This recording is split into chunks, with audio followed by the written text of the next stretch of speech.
me to retain 70% of the growth of the company, even with the stock option plan transition for the trust. And so this was the number of shares that were required to make myself whole as part of that transaction to retain the 70-30 split. Okay. Can you please turn to diagram J, Schedule J? I'm there.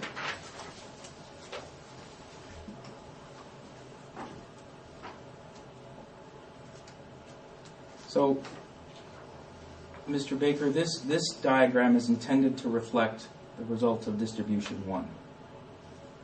That's correct. Okay? And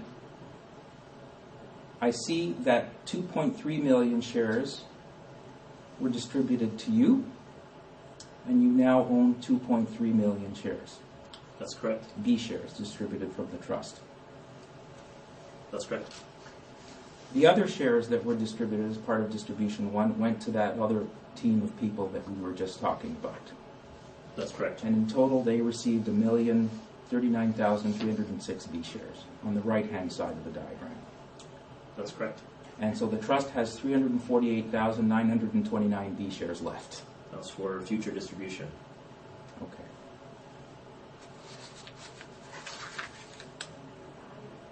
Your Honor, the purpose of this is just so that you could visualize what the distribution 1 looked like. Yes, I appreciate that. Thank you. Now, the beneficiaries who received B shares from the trust, you with your 2.3 million and the others with their 1 million plus, what did they do with those shares? All of us sold them to 233 Co. And why did they sell them? Why did all of the beneficiaries who received B shares then sell them to 233 Co? To make it easier for the transaction with the venture capitalists, 233 then sold them to NEA and owners. Okay. With some conversions of shares all in the way. Okay. Can you please turn to diagram K?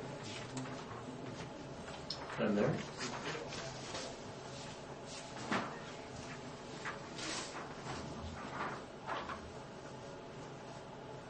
Now, Mr. Baker, this diagram is intended to reflect what happened after distribution 1 and after the beneficiaries sold their shares to 233 Co, their B shares to 233 Co. That's correct.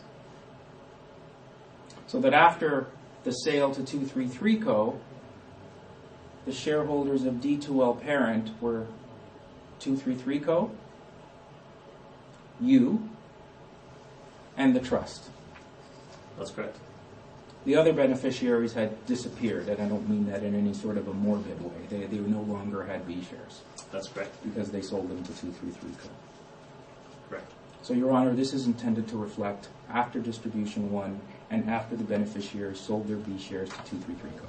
Beneficiaries including Mr. Baker. Including Mr. Baker, yes. And that's why Mr. Baker no longer has 2.3 million shares. Yeah.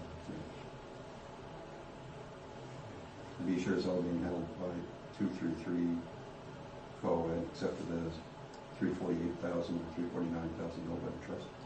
That remained in the trust. That's right. That's exactly right. As distinguished from the 2950 Class B common held by Parent?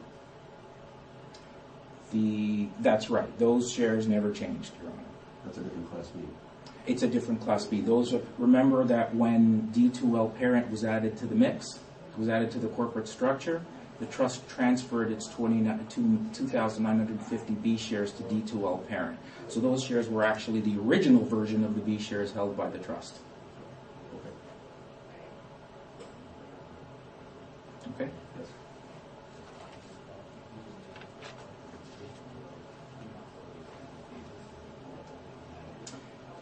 Let's talk about distribution number 2.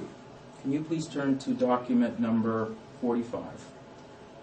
No, sorry, not document 45.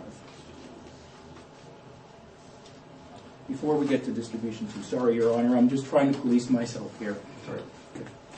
Just while we're pausing, I'm typically look to 12:30 as a time to take a break, but again, subject to wherever counsel may be when 12:30 arrives. I don't want to just arbitrarily interrupt. But leave it to council to find it. Feel free to arbitrarily interrupt, Your Honor. I stopped looking at the clock as soon as I walk into the courtroom, but please, I'll try to keep an eye on the time, but please feel free to arbitrarily interrupt me.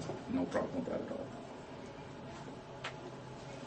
Mr. Baker, let's go back to the share purchase agreement with the venture capitalists, tab 45 of volume 2, the partial version of the share purchase agreement. I'm there.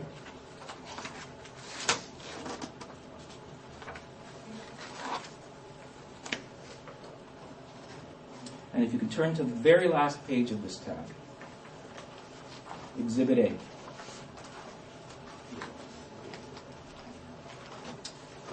I'm there. Now, Mr. Baker, it's my understanding that this exhibit reflects what shares were sold to the venture capitalists. Correct. And there's a reference here. If you look at the columns in Exhibit A, there's a reference in the second column to primary shares, and there's a reference in the fourth column to secondary shares. That's correct. What's the difference between primary shares and secondary shares in this transaction? So the secondary shares were shares that venture capitalists were purchasing from myself personally and from 233. And the primary shares were newly issued shares from D2L Parent to the venture capitalists Okay, so in exchange for money going on to the treasury of the company. So for the shares that came from 233 Co, were those the B shares that came from the beneficiaries after distribution 1? That's correct. They went into 233 Co, were converted, and then sold. That's correct.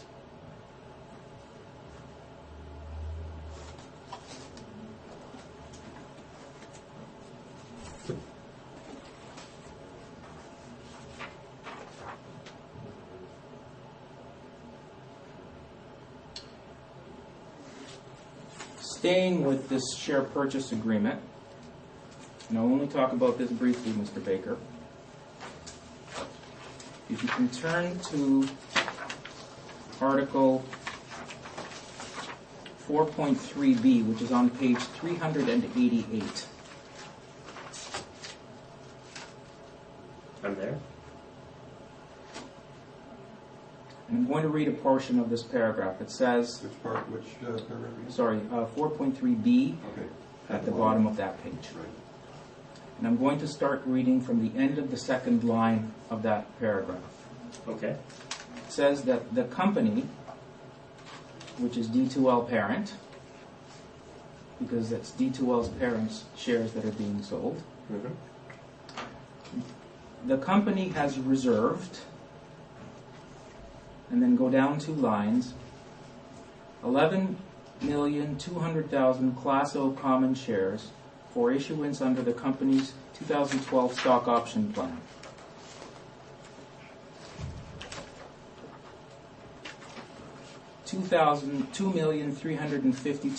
$2,352,941 of which are available for future issuance under the stock plan as of the date of this agreement. Is this a reference to the traditional stock option plan that you were talking about earlier? It I'm is. just going to interrupt my friend again. I've given some leeway with respect to, the circumstances under which the shares made distributions in 2012, but I just feel that we're getting quite far away again from facts that are relevant to the issues under appeal.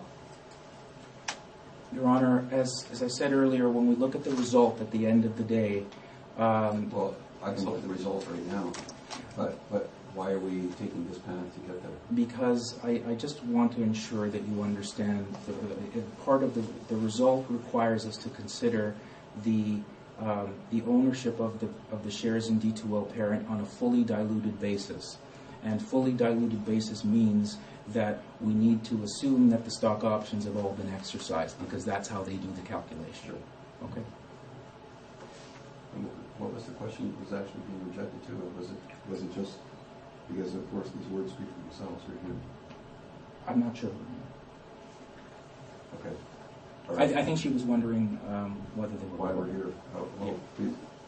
That's all it was, Your Honor. Whatever questions coming out of these, like I said, we've given some leeway with respect to the context and the surrounding circumstances about the distribution, but to get into all these specifics, we just don't see the relevance. I think I appreciate your point, I really do. I think we've discussed that a couple of times, and I want to be, I'm happy that you are policing yourself to